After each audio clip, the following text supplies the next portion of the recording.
Good morning, everybody. Coach Ted here with another edition of Coffee with Coach Ted. Hope you're having a good morning. Hope you had a great weekend. Got a little relaxation, had a little fun. You heard that? That's the signal that it's time to start.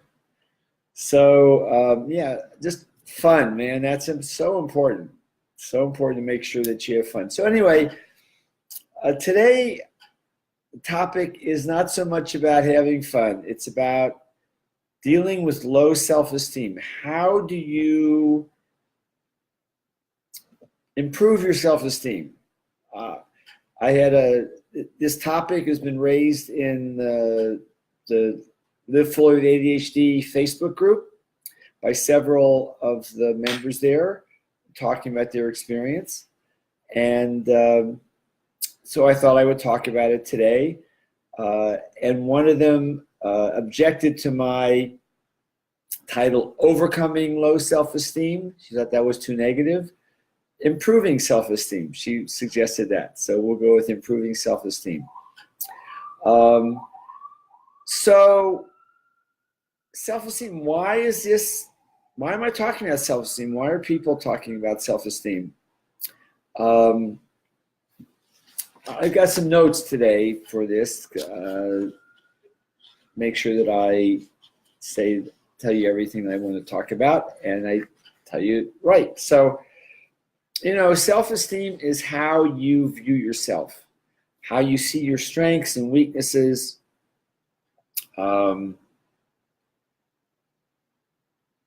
If you have healthy self-esteem, then you appreciate your strengths and you understand and know that you have the ability to handle your weaknesses. People with high self-esteem value themselves and they expect others to treat them well. But with ADHD, our experience, often growing up, the struggles we have with forgetfulness, distractibility, the kind of overwhelming need for immediate gratification can create many negative experiences that affect how we view ourselves, how we think about ourselves.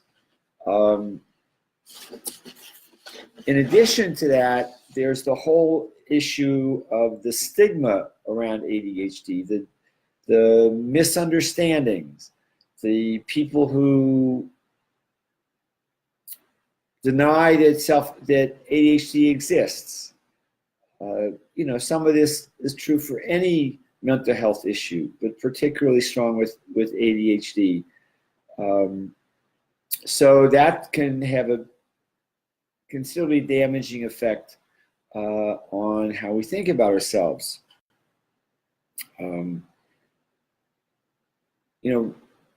Whether it's as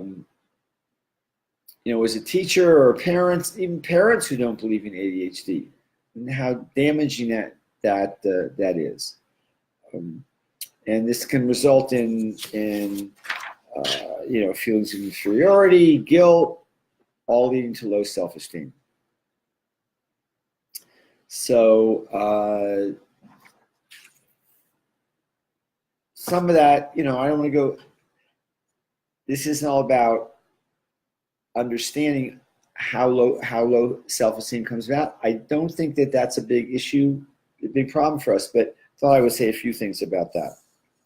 Here's something that you might relate to. This is a quote from somebody who wrote online. She says, "I've always thought of myself as a creative person.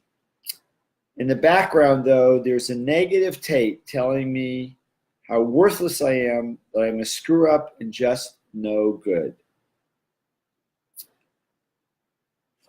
I can relate to that. Can you relate to that? Certainly that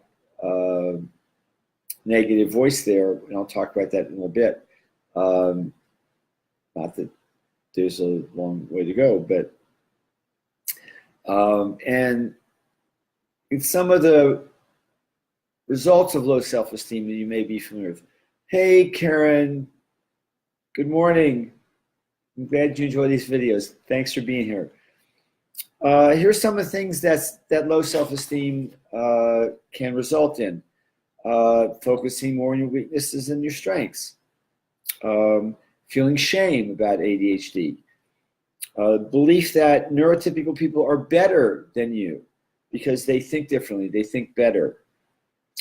Fear that failure is more likely than success, and generally having a negative outlook.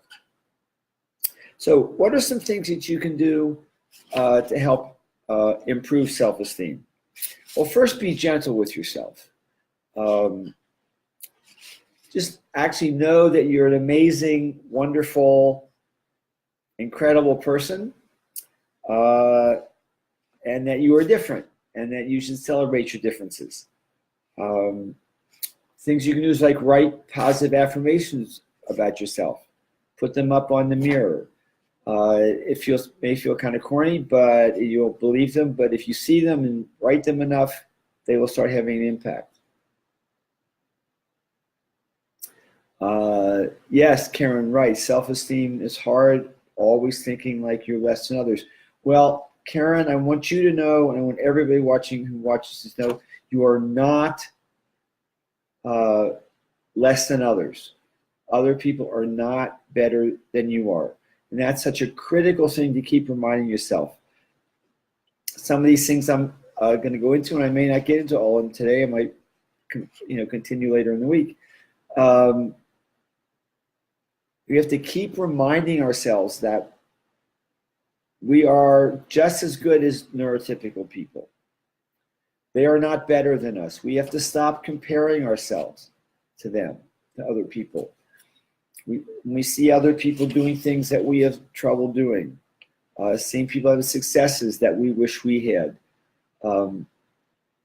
We have to stop doing that. It just damages us. It damages our self-esteem, our self-confidence. And other people are not better. Maybe they can do some things better than we can, but we can do some things better than they can, and focus on that. Focus on your strengths. Focus on the things that you are good at. And do less of the things that you're not so good at. If you do more and play your strengths more, that will help improve your self-esteem. You're knowing you have the ability to be successful at things, that you are good at doing some things. Maybe not the same things you see other people being good at, but acknowledge yourself. Somebody was talking about how they listen to positive, inspiring talks on YouTube. And that listening to people who are innovators, dreamers, and doers, as this person wrote, has helped her feel a lot better about herself. And as she does that, excuse me for itch in my eye, watching those videos or listening to those talks, listen to some TED Talks. They are amazing. But don't compare yourself to those people. But take the inspiration that they offer. We have to learn to acknowledge ourselves. Often as children, we got lots of negative feedback. And that's true for a lot of kids, not just ADHD kids. But so when you notice yourself criticizing yourself, acknowledge yourself.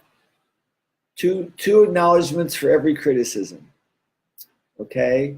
So be careful. Watch out for that self-criticism. It comes from our childhood. When you see yourself doing that or hear yourself doing that, acknowledge yourself, the things for your strengths. Exercise. Take care of yourself. Exercise is great. It gets the endorphins going. It helps generate dopamine, which helps us feel better. And when we feel better, we feel, in general, we feel better about ourselves. Our self-esteem goes up. Get clear about what your goals are. Write them down. Create plans of how you're going to achieve your goals, even though you may think you can't achieve them.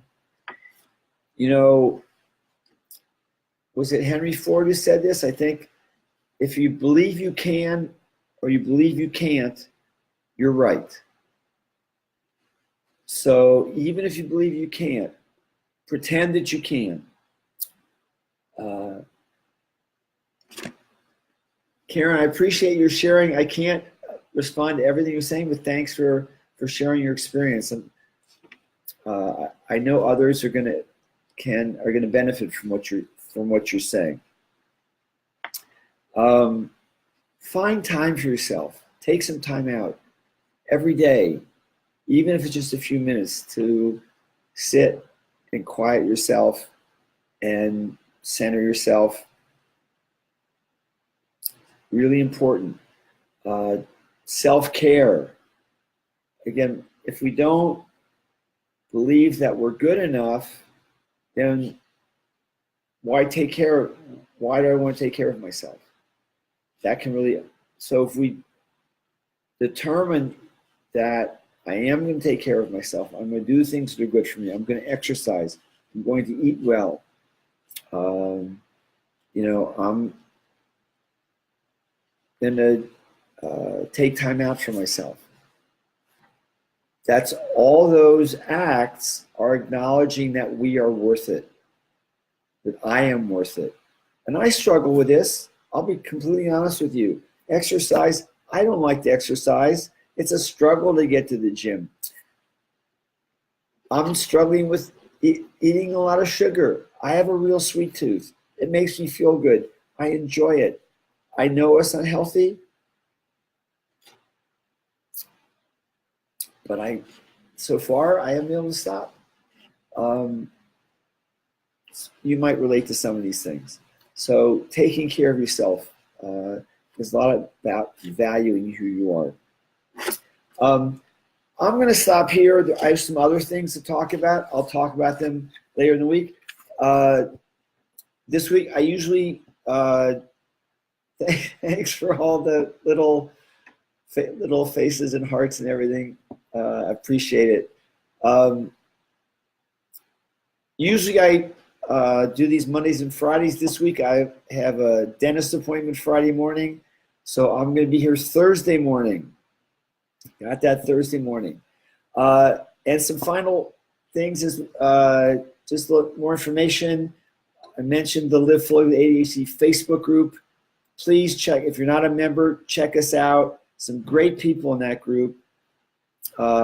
People are sharing, opening up, supporting each other, sharing their struggles, sharing their gifts. And I invite you to come. I'm going to post, when I finish here, I'll post a link to the group. You can check it out. And if, of course, you can't see what people are saying because that's what it is for groups. We don't make that public. But ask to join, answer the questions, and we'd love to have you in the group.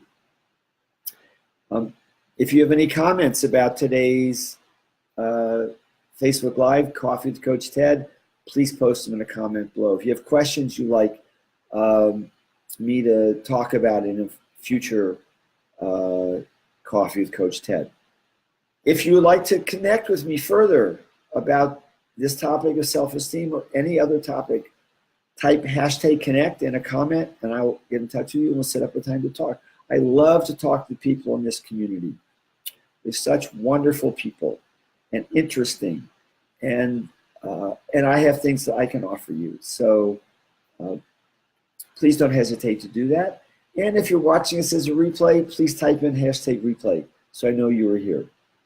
So, wow, it's a little bit longer than usual today. I will do Improving Self-Esteem Part 2 on Thursday and offer some additional approaches that you can use to help improve your self-esteem if that's an issue for you. So thanks for being here. Take care, everybody. Have a great week.